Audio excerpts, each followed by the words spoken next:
Estamos iniciando mais um programa Cidadania e Serviço Público, uma produção da FESPESP, Federação das Entidades de Servidores Públicos do Estado de São Paulo. O programa de hoje vai mostrar para você a Assembleia Geral dos Servidores do Tribunal de Justiça do Estado de São Paulo. Uma assembleia para exigir reposição salarial pelo Tribunal de Justiça do Estado de São Paulo. Essa reposição deveria ser de mais de 31%, e o tribunal ofereceu apenas 6%. Muito importante essa assembleia, porque acabou facilitando mais uma marcação de reunião com o presidente do tribunal no início do próximo mês. Vejam como foi essa Assembleia Geral dos Servidores do Judiciário. Vamos lá.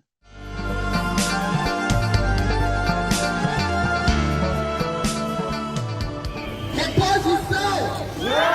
Mesa de negociação! Data de reunião! É isso aí, pessoal! Vamos nos acomodar aqui! Quem quiser fazer uso do microfone, neste momento, se aproxime, por favor. Boa tarde, pessoal. Vou ler para vocês agora o ofício que vai ser entregue agora no tribunal. Excelentíssimo desembargador Dr. Ricardo Maíra Anaf, presidente do Tribunal de Justiça do Estado de São Paulo.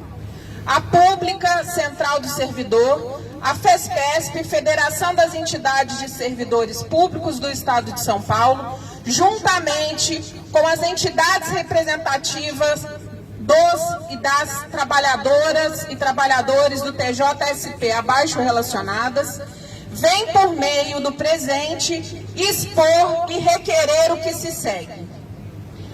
No dia 29 de maio de 2023, uma comissão de dirigentes das entidades representativas dos servidores esteve presente no Palácio da Justiça com o objetivo de protocolar ofício, requerendo esclarecimentos a respeito do propósito do comunicado 306/23, mas também, por mais uma vez, demandar a imediata abertura de mesa de negociação para discussão da pauta de reivindicações da categoria e das paralisações ocorridas ao longo da campanha salarial deste ano. Em seguida a esta data, recebemos como resposta o ofício SGP 03/2023, que prestou esclarecimentos a respeito do referido comunicado. No entanto, no documento não constou nenhum retorno com relação à justa reivindicação das entidades representativas para a constituição de uma legítima mesa de negociação, na qual seriam debatidas as reivindicações da categoria, cuja pauta foi aprovada em Assembleia Geral e protocolada junto a este tribunal em 6 de março do corrente ano. Reiteramos que desde o início do ano, diversas tentativas de diálogo têm sido empreendidas por parte das entidades representativas dos servidores, junto à presidência do Tribunal de Justiça do Estado de São Paulo, com a intenção de minimizar as perdas sofridas pelos servidores nos últimos anos, tornar mais equânime o tratamento dispensado a servidores e magistrados nessa casa e melhorar as condições de trabalho dos trabalhadores do Judiciário do Estado de São Paulo. A omissão em relação às tentativas de diálogo e de negociação, alinhadas ao recurso de nomear os servidores como parte da engrenagem da instituição e ao discurso da eficiência e da produtividade, reduzindo a força de trabalho a uma mera ferramenta da gestão administrativa, tem sido vista e sentida pela categoria como desprezo e desrespeito, situação que eleva a insatisfação e indignação entre os trabalhadores. Sabemos que o TJSP recebeu um orçamento de mais de 15 bilhões, o maior orçamento da história, com um incremento de mais de 2 bilhões em relação ao ano de 2022.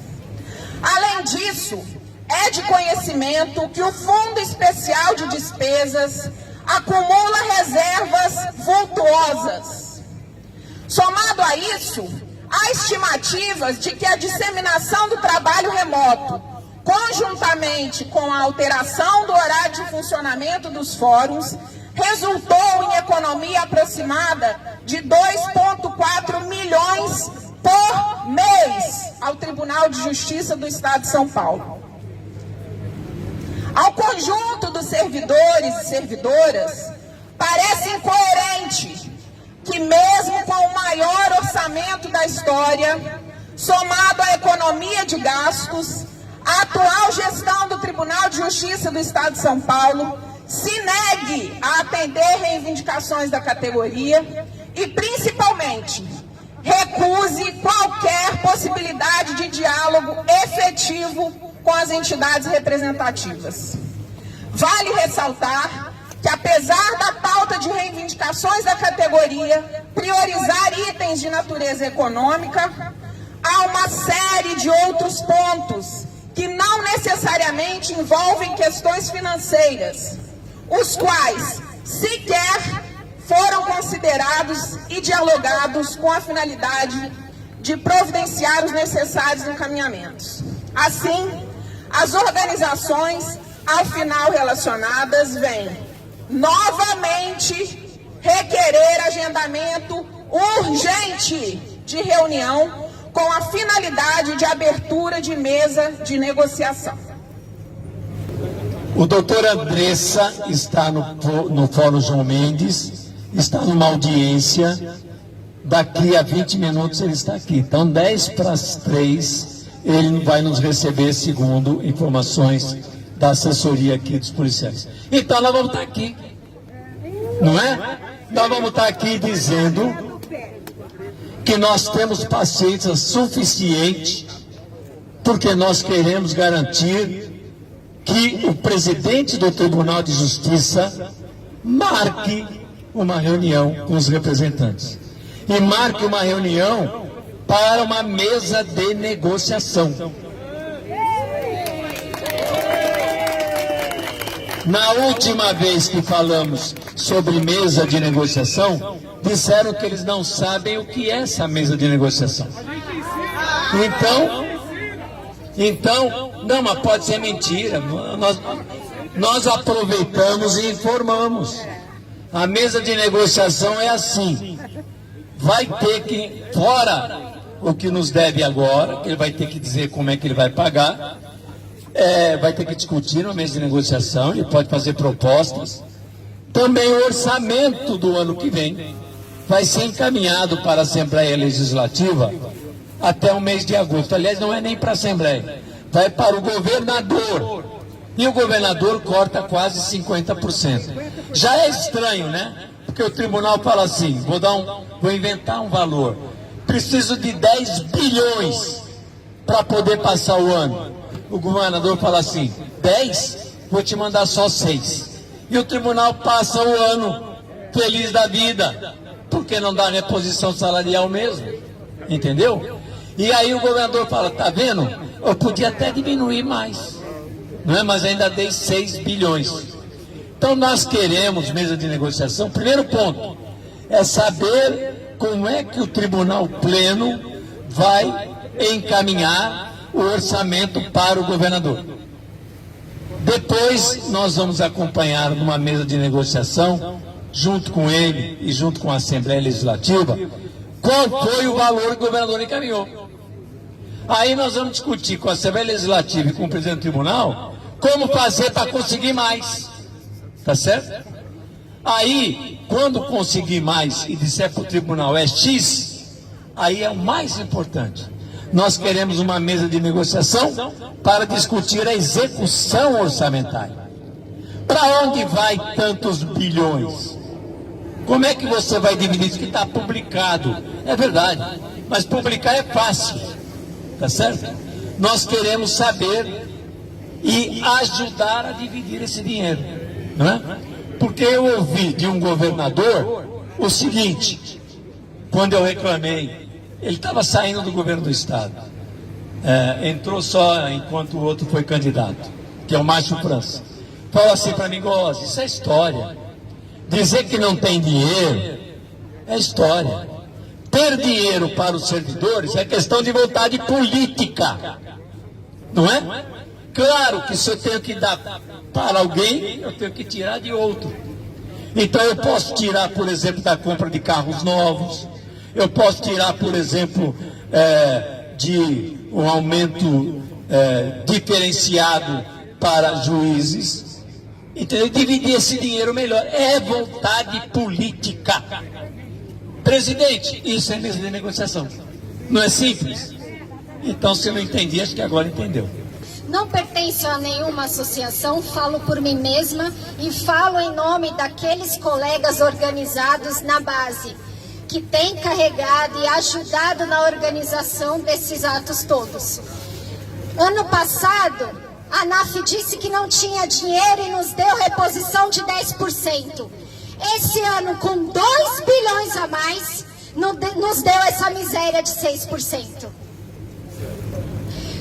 Eu não sei se ele explicou para o órgão especial, os coleguinhas desembargadores, aonde ele enfiou esses 2 bilhões, porque para nós ele se recusa a esclarecer. Ele se recusa a dizer o que faz com o orçamento e com o saldo deixado em caixa durante a pandemia que nós sustentamos. Nós fizemos o Poder Judiciário paulista funcionar durante toda a pandemia com os nossos salários. Então eu pergunto ao órgão especial, aos coleguinhas desembargadores do senhor ANAF, se ele explicou para vocês aonde ele está colocando o dinheiro do orçamento. Porque para nós ele não nos diz. Ele se recusa a nos receber em mesa de negociação, ele nos recusa a receber para conversar e tentar entrar num acordo de negociação, ainda que seja para pagamento parcelado. Ele não sabe respeitar a população, ele não sabe respeitar os colegas magistrados da primeira instância que também estão sendo assediados com metas de produção inalcançável. Ele não sabe tratar os seus funcionários, porque ele simplesmente despreza a nós. A pergunta que eu faço agora é o seguinte: se com dinheiro ele nos dá as costas e não nos explica, e a gente continua trabalhando, continua atingindo metas extraordinárias de produtividade, e a gente não faz nada, no ano que vem ele estará autorizado a nos dar 0 reposição. Ele estará autorizado a nos massacrar. Ou a gente se mexe e faz alguma coisa agora, ou ano que vem vocês aguardem o cajado do ANAF no nosso ombro, porque sim, se passar a reeleição, ele vai se reeleger e ele vai nos massacrar. E isso nós não vamos admitir, nós não autorizamos, nós não permitiremos sermos massacrados.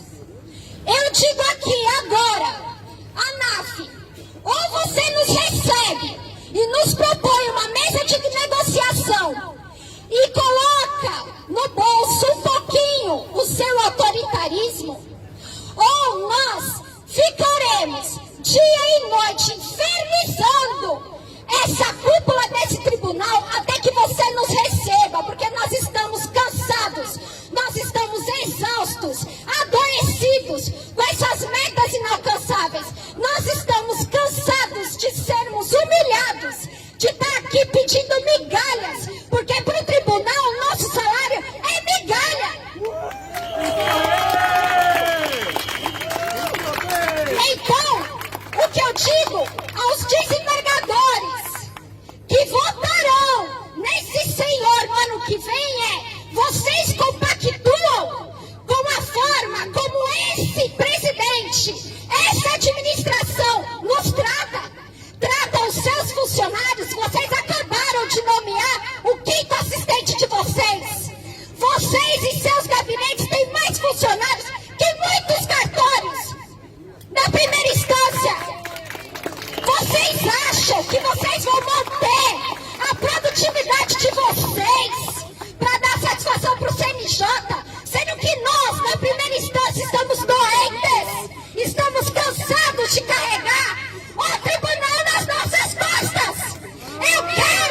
direitos, eu quero meu salário. Não é justo que eu trabalhe, faça hora extra de graça e não receba o mínimo de respeito desse presidente.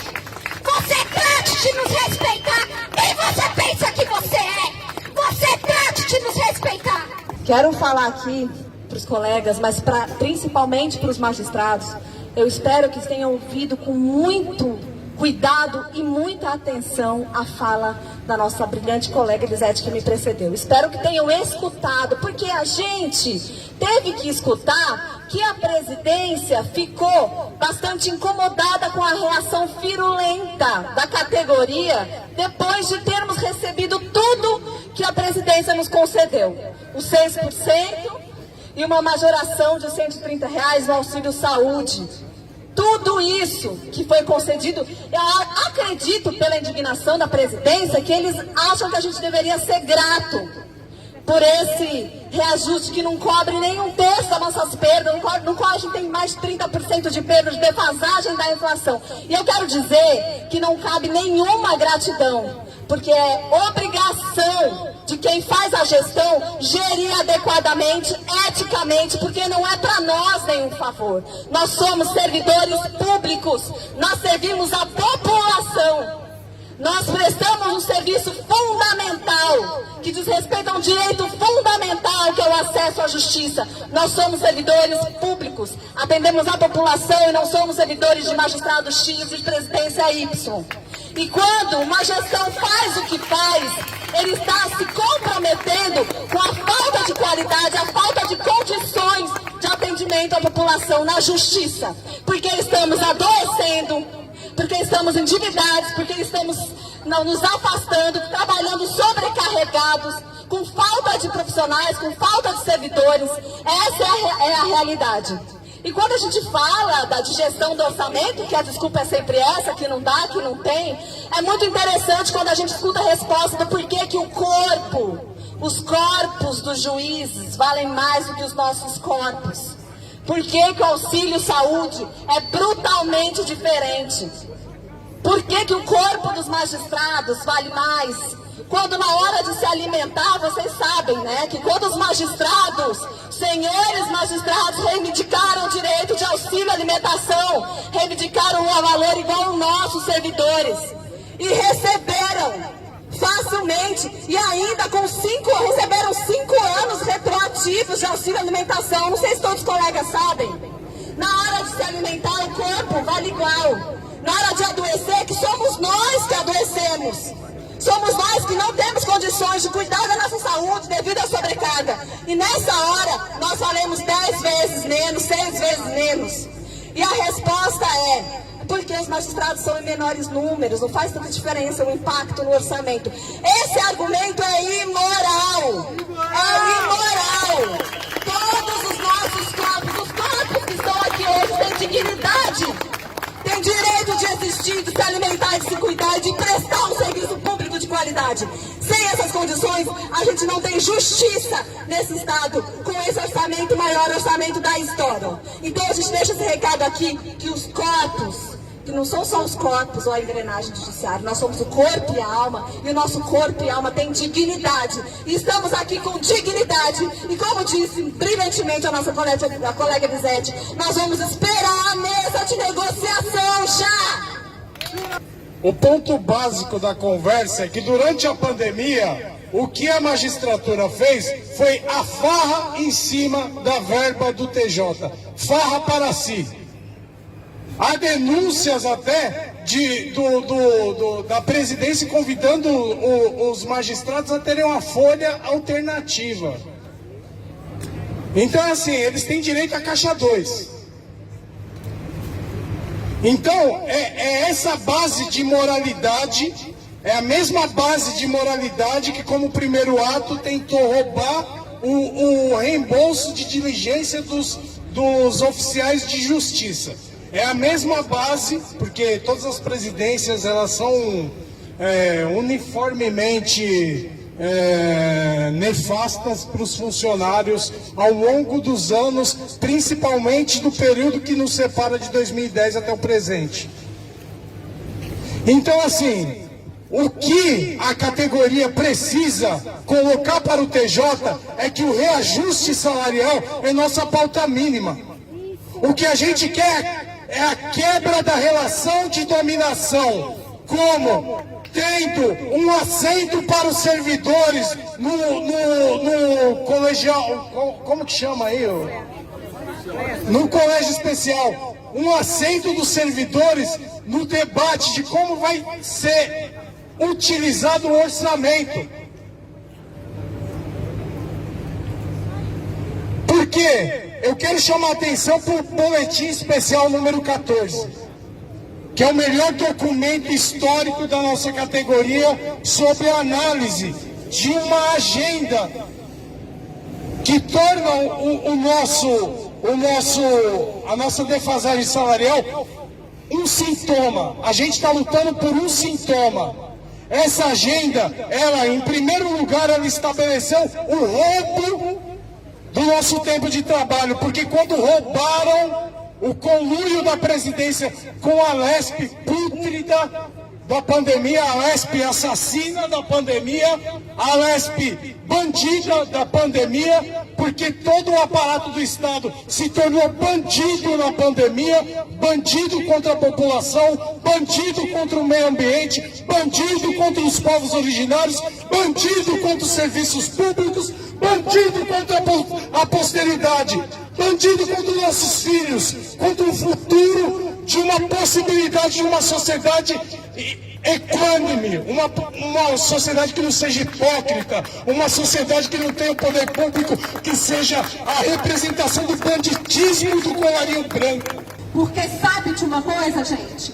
Nós que estamos aqui, a gente pode achar que nós estamos em poucos, mas nós temos que ser multiplicadores do que acontece aqui, de levar para as nossas bases e de organizar a nossa categoria para uma grande greve geral por tempo indeterminado. É isso que o tribunal está merecendo. É assim, só assim que o tribunal vai nos ouvir. Mas eu quero dizer para o presidente do tribunal, para todos os magistrados que estão nos ouvindo, que enquanto essa greve não vem, nós não vamos arredar pé na nossa mobilização. E enquanto os nossos representantes estiverem lá dentro, exigindo, porque exigir direito a gente exige, exigindo a mesa de negociação e que o tribunal finalmente marque uma reunião, de fato, para negociar.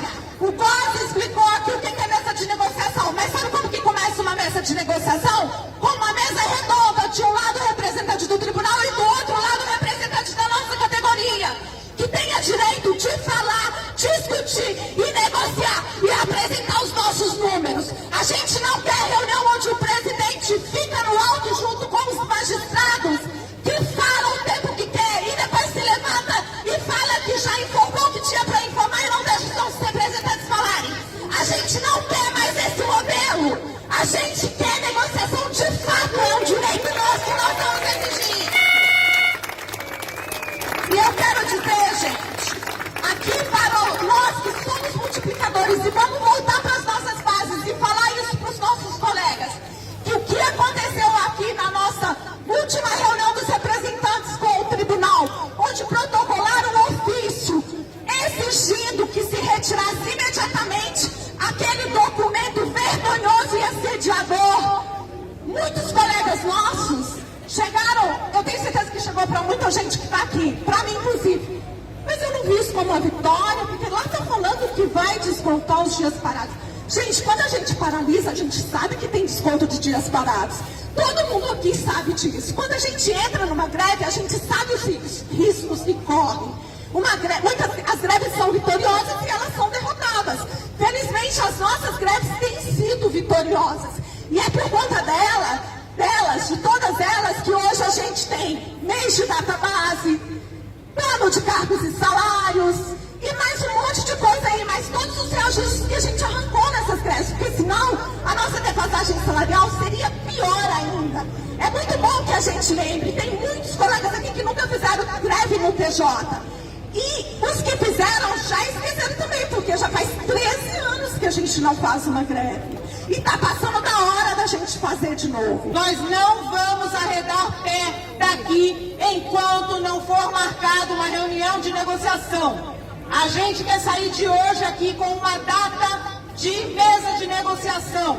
É só isso que estamos pedindo para o tribunal, que ele reconheça os seus funcionários, que não continue fazendo essa política de desrespeito total à nossa categoria e que nos ouça e que negocie a nossa pauta de reivindicações. A gente não vai arredar pé daqui quando nossos representantes tiverem subido para ser recebidos pelo juiz assessor.